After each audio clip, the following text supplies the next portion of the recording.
Hello everyone, and welcome to Drama and Theater, brought to you by Dwayne Old Time Radio. Before we get to today's drama, if you enjoy what I'm doing, let me ask you to subscribe to my channel. Subscribing is 100% free, and you will receive notifications on new posts. Lastly, if you have a moment, write a short 1 or 2 sentence review or give a rating on your preferred podcast service. A positive review or rating would help me out a lot. And now, on to the show. Hollywood Star Playhouse is here for the week. Their 58th episode, They Call Me Lucky, May 28th, 1951. Now, Mr. John Lund on the Bromo Seltzer Hollywood Star Playhouse.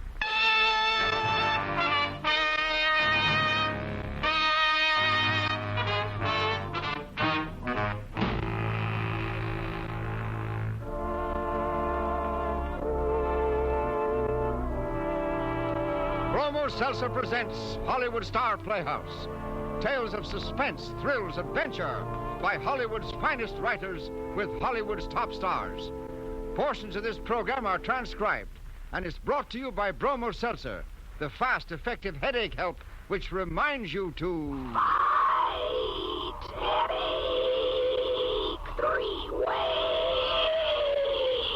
Bromo Seltzer, Bromo Seltzer, Bromo Seltzer,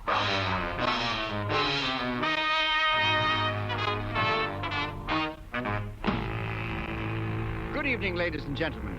This is Herbert Rawlinson. Welcome to the Bromo Seltzer Hollywood Star Playhouse.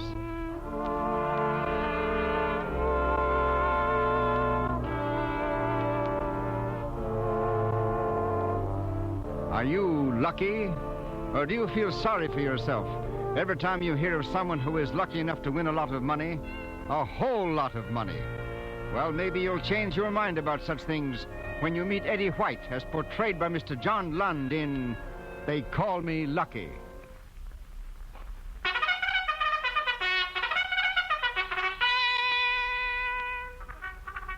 What if I was to tell you that this is the luckiest day of your life? You'd laugh, huh? You see, you're smiling already. That's the trouble. People don't take me serious enough anymore. Even they didn't take me serious enough till they saw me with a gun. But by the time I was finished with him... Hey, look, you're not smiling anymore. Good.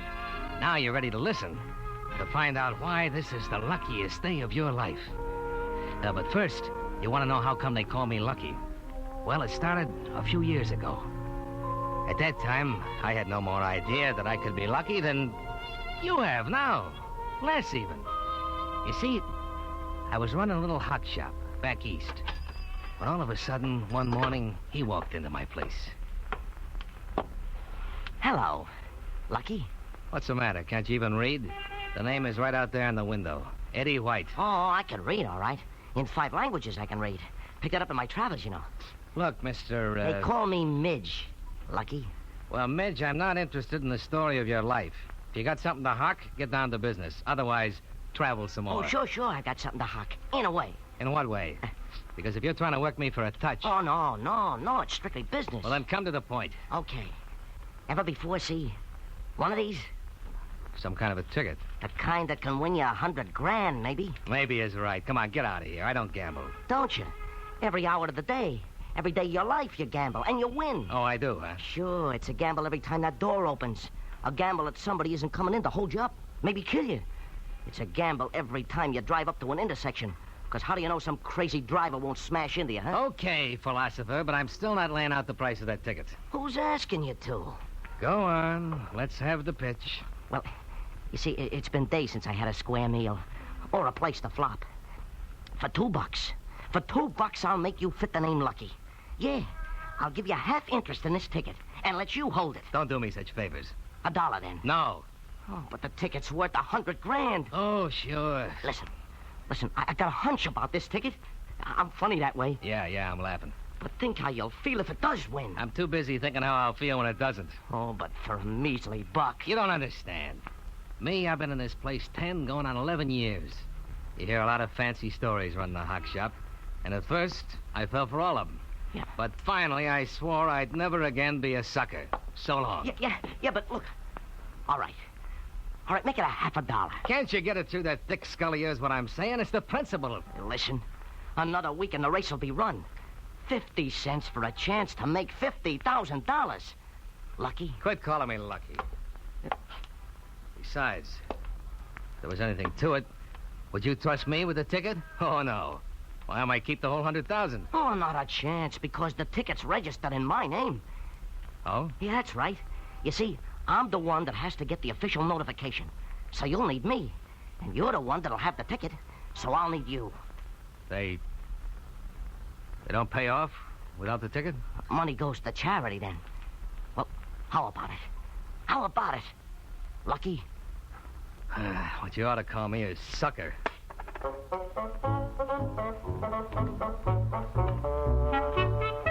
Yeah, that's how I come to bet on the sweepstakes. Me that had never bet on a thing in my life. But after he walked out of the place, I could have kicked myself. It wasn't the 50 cents, see? It was being played for a sucker. For that same reason, I decided not to tell Mary about it, my wife. I always told her everything that went on down at the place, but this was different. And every day made it more different. You tossed all night again, Eddie. I wish you'd go to the doctor. No, Mary. I'm all right. But this has been coming on you now for almost a week. Sit down. Toast is ready. I'm not really hungry. Oh, I'm worried about you, Eddie. Oh, now... Mary. I'm listening. Mary. What if I was to bring home $50,000? 50,000.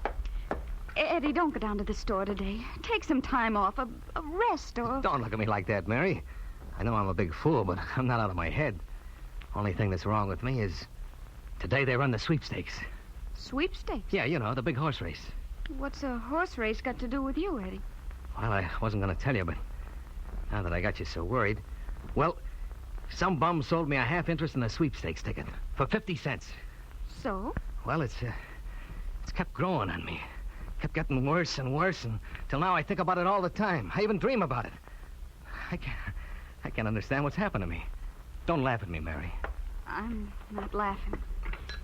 Eat your bacon and eggs before they get cold. Just think, Mary. Just think what we could do with that $50,000. A big new house. There's nothing wrong with this one. A piano for Ruthie. Maybe even a baby grand. She wouldn't practice anyway. And for Jimmy, a new bicycle with all those fancy gadgets. Eddie, we'll get along fine without the $50,000. Oh, sure we will, sure. But what if I do win?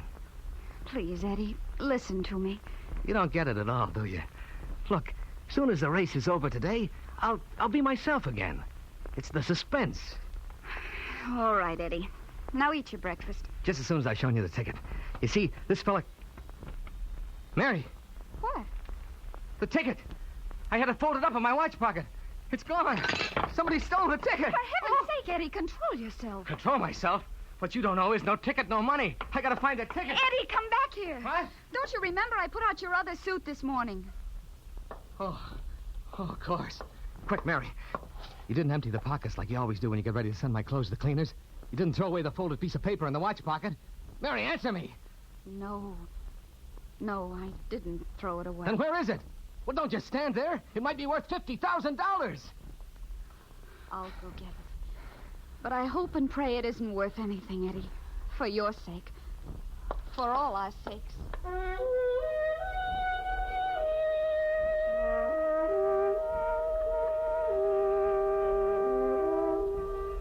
It wasn't until the papers came out with the sweepstakes results that I found out the worst part of all. Found out that I didn't even know the name of the fellow who sold me the half interest in the ticket, except that they called him Midge. Of all the bonehead tricks a guy could pull, because now I still didn't know whether I'd won or lost. You see, the papers gave the names of quite a few American winners. Maybe my man was one of them. Not for 100,000, maybe 75, 60, 40, 30. If only I knew, one way or another. If only it was over with.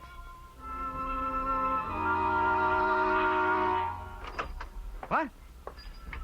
Oh, it's you, Pete. You still jump out of your skin every time the door opens, eh? You're still waiting for that ticket guy to show up, huh? Oh, I'll get over it, I guess. Well, you better hurry up. It's been a month now, and hey, you look terrible.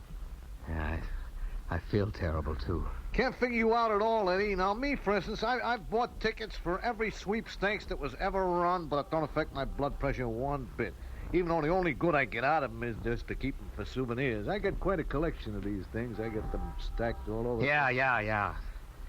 Let's talk about something else, huh? It's okay by me. Anyway, I came in about the rubbish. Hey, you didn't put it out for me. You mean I forgot again? And I had it all ready. I left the box right here in the middle of everything, see? Yeah, well, I'll bring the box back in as soon as I empty it into my truck. Wait.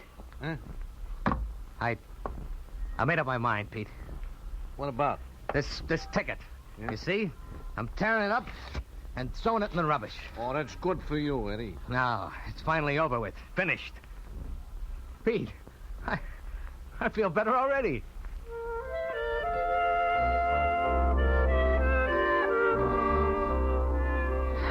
That night, I ate like a horse.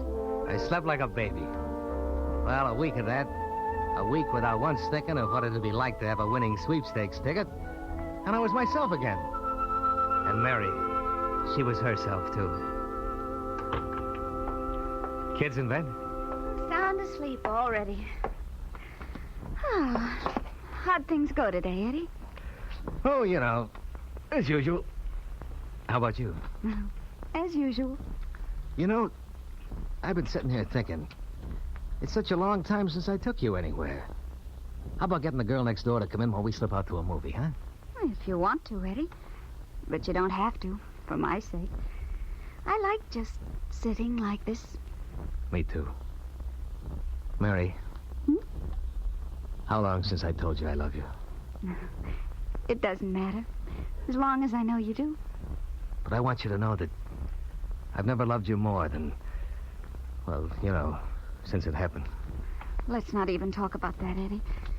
I can't bear to think of what it was doing to you. Well, don't worry. It'll never happen again. Now, what the... I'll go, before the doorbell wakes up the children. Yes? Oh, I'm looking for the Eddie White that runs a hock shop. Who shall I say? But you just tell him it's... No, it can't be. Well, hello. You don't know what a time I had locating you. I've called on pretty near every Eddie White in the phone book. What do you want? He doesn't have to ask. He knows. Not... Sure. The sweepstakes ticket. But I tore it up. The what? Tore it up and threw it away. You understand? But it's been so long. Long? That $50 you gave me, some gorilla cracked my skull and took it away from me. I didn't come to until I'd been in the hospital for a month. And it wasn't until late this afternoon that the cablegram caught up with me. Cablegram? Saying that our ticket, the ticket you tore up and threw away, had won the $100 grand.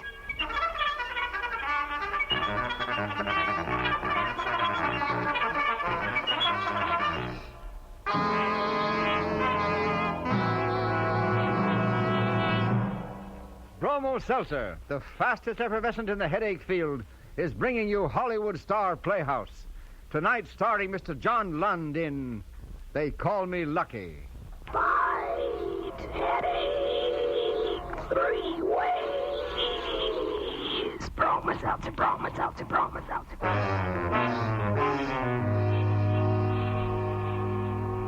How do you do, ladies and gentlemen? How do you do? This is your old friend Norman Brokenshire. You know, when a product becomes really popular, like Bromo Seltzer, you can be sure that thousands of satisfied customers have recommended it to their friends. And that's mighty easy to understand, for Bromo Seltzer fights a headache fast. Not 1 or 2, but all 3 ways. You see, most headaches are caused by an upset stomach, excess stomach acidity. At the same time, the nerves become jumpy and jittery. Well, fast-acting Bromo Seltzer helps the pain of that headache in a hurry. Bromo Seltzer neutralizes your excess stomach acidity, giving you soothing relief from the upset stomach, and it calms those jittery, jangled nerves. And talk about speed, just compare the speed of Bromo Seltzer's effervescence with that of any product in tablet form you've ever tried. You'll be amazed. For best results, use cold water, follow the label, avoid excessive use. When a headache hits you, don't be satisfied with products that help only 1 or 2 ways. Get fast, effective, 3-way headache help. Bromo Seltzer, Bromo Seltzer, Bromo Seltzer.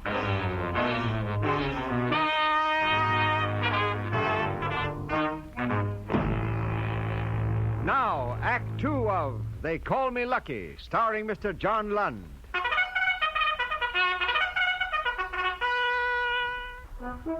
Yeah. Now you're wondering why anyone would still call me lucky. Me that tore up and threw away a sweepstakes ticket that was worth $100,000. Half of it mine. Well, wait. You'll find out. Yeah. Wait till I come to the part about the gun. Oh, but there I go. Getting ahead of my story. Come on, step on it. You want us to get killed? Serves you right, that's all I've got to say. Takes a ticket worth $100,000 and tears it up and throws it away. Mitch, how many times do I have to remind you? I waited a month after the race, 4 whole weeks before... Hey, this must be the house. Come on, then. See, you'd think a fella in business, even the rubbish business, would have a telephone. But no. Looks like he ain't even home. Maybe he's asleep. Rubbish men have to get up so early in the morning. He must be the soundest sleeper. Pete! Hey, who's breaking down? Eddie White. Hi. Pete, listen. You remember that sweepstakes ticket? For this, you wake me up and I'm... Answer his question. Do you remember that sweepstakes ticket? Who's the tough guy, Eddie? I'll really get tough if you don't answer. Please. Look, Pete, this is the fellow who sold me the half interest in the ticket for 50 cents. Yeah. Yeah, I remember the ticket. And you remember me tearing it up and throwing it in the rubbish? So? Pete, you don't burn the rubbish, do you? Yeah, some no. Oh, what do you mean, some yes, some no? What we gotta know is, did you burn that torn-up ticket? Paper I never buy unless it gets mixed up with the other combustible. Well, what do you do with paper? Bail it. And you bailed this? Why do you wake me up from a sound sleep to ask me these questions? Because if we can find all the pieces of the torn ticket, Pete, it'll be worth $100,000. $100,000? Yeah. Oh, it's killing me, Pete. Have a heart and tell us, will you? Tell us, if you bailed it, where's the bail? Well, You didn't sell it to some junkyard. Not that, Pete. No, not that, no. Wait, I'll get some clothes on. We'll go find the bail.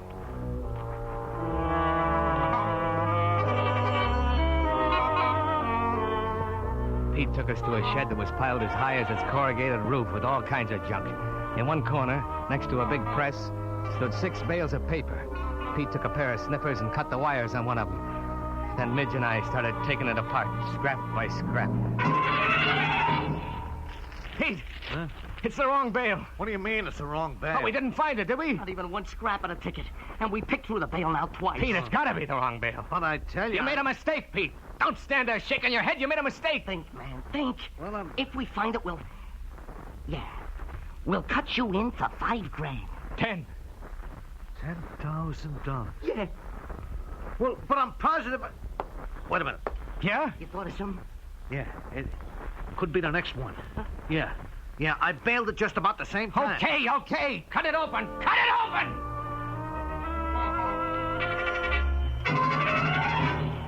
Eddie! Huh? Oh, it's you, Mary. I've been hunting for you since daybreak, Eddie. Where were you all night? Here, Mary. We've been right here. The 3 of us. Yeah. We've been picking through this mess of paper. Took apart every bale. But no ticket. No ticket. We didn't find one scrap, Mary. Not even one scrap. Eddie, you look so pale and you're shaking. Oh, please, Eddie. Please, you'll come home with me now. Yeah. I'll come home with you now. Huh? Eddie!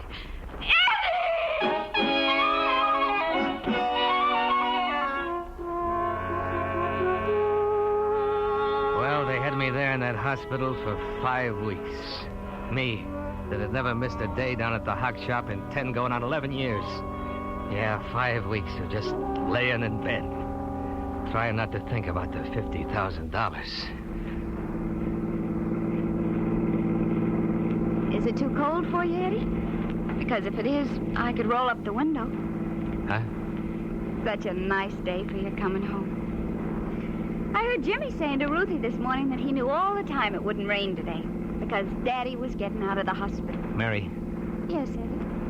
I swear to you, I'll never bet on anything again as long as I live. It's all right, Eddie. But all that money it cost to keep me in a hospital, and the business closed down, and how did you ever manage? You have an unexpected friend, Eddie. A true friend.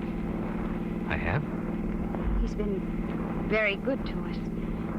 It's like a miracle. Who, Mary? Who is it? please, the doctor said you had to watch yourself. Mary.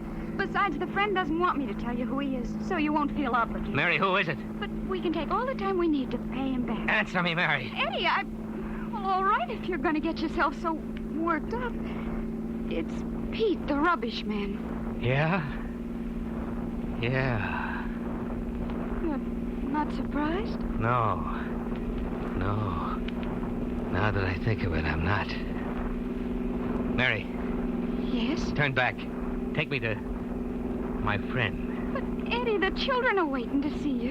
And you're supposed to stay in bed for at least another week. Mary, take me to my friend Pete. But why? So I can thank him.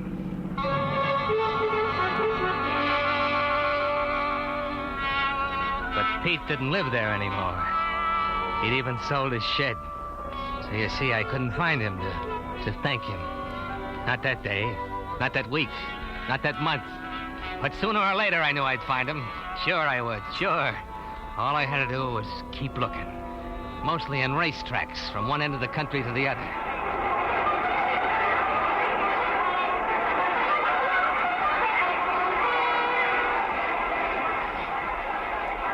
Well, hello, Pete. Don't bother me, will you? I gotta get a bet down on this.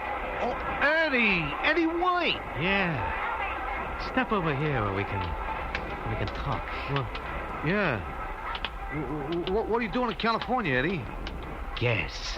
Well, no, seriously. I heard you busted up with your family. You were knocking around the country, but I didn't believe that. Maybe you didn't want to believe it. Well, yeah, that's true, yeah. You know, I was always your friend. Sure. You even gave us money when I was in the hospital. Oh, yeah. You found out about that, huh? Yeah, I found out. Uh-huh. And ever since then, I've been waiting to thank you.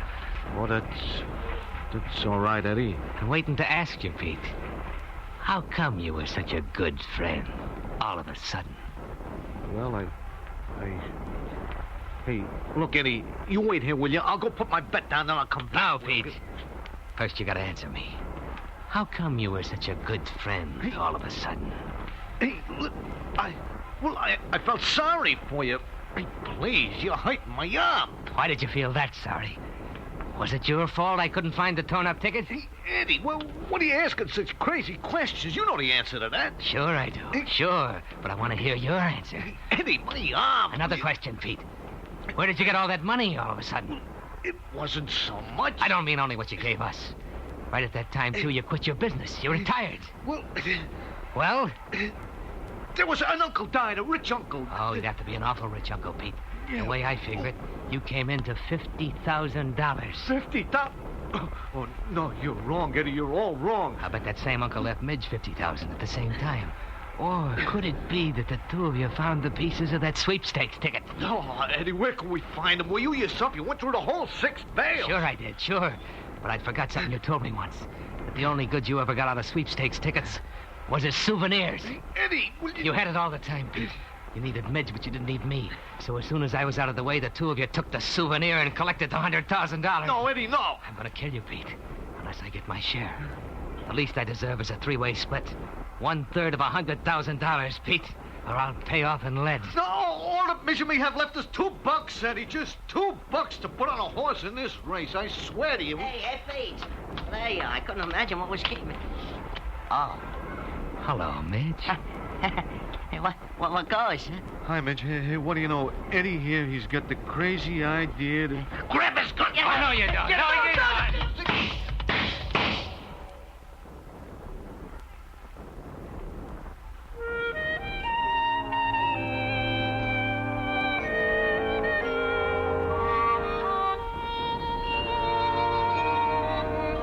So now you understand why they still call me Lucky.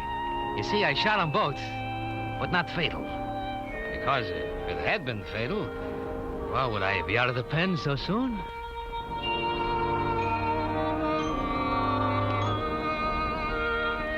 Yeah, now you know the whole story. Except that someday I'm gonna make it all up to my family. And I got a hunch that it'll be real soon. You see? That's why I say this is the luckiest day of your life. You don't get it, huh?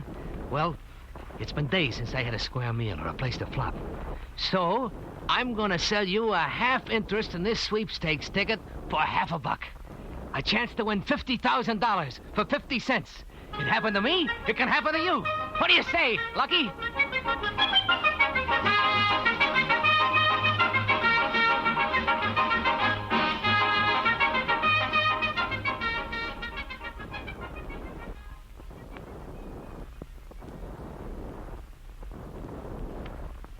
Ah, John, you've done it again. That was great. Thanks a lot. Well, Herb, I really got a kick out of doing this one.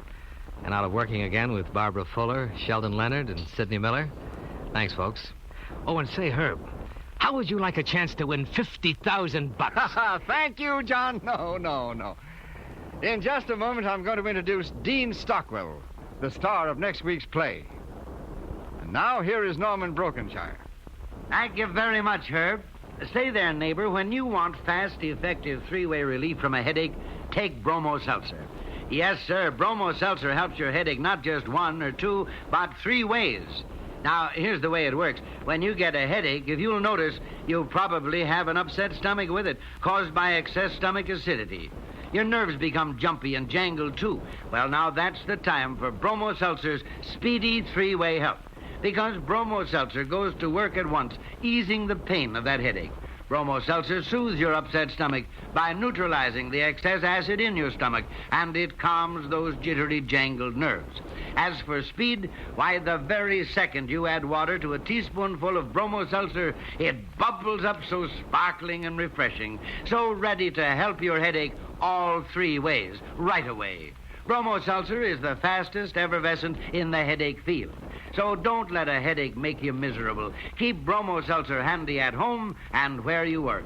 It's on sale at all drugstore fountains and counters. Get Bromo Seltzer today and be ready at all times to fight headache 3 ways. Bromo Seltzer, Bromo Seltzer, Bromo Seltzer,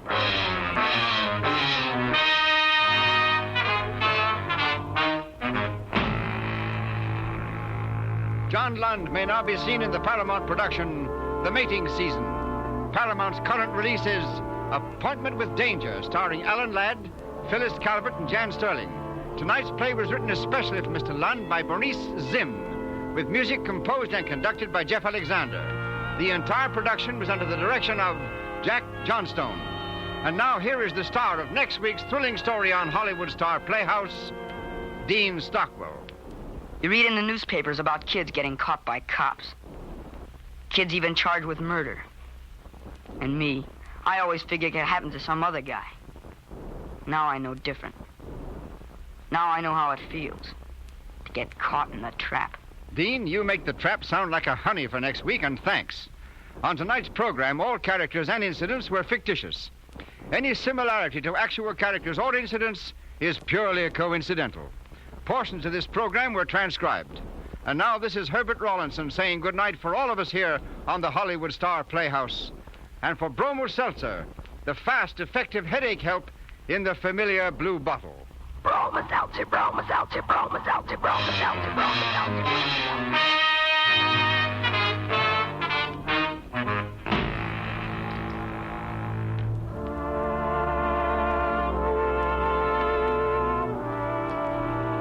This is CBS, the Columbia Broadcasting System.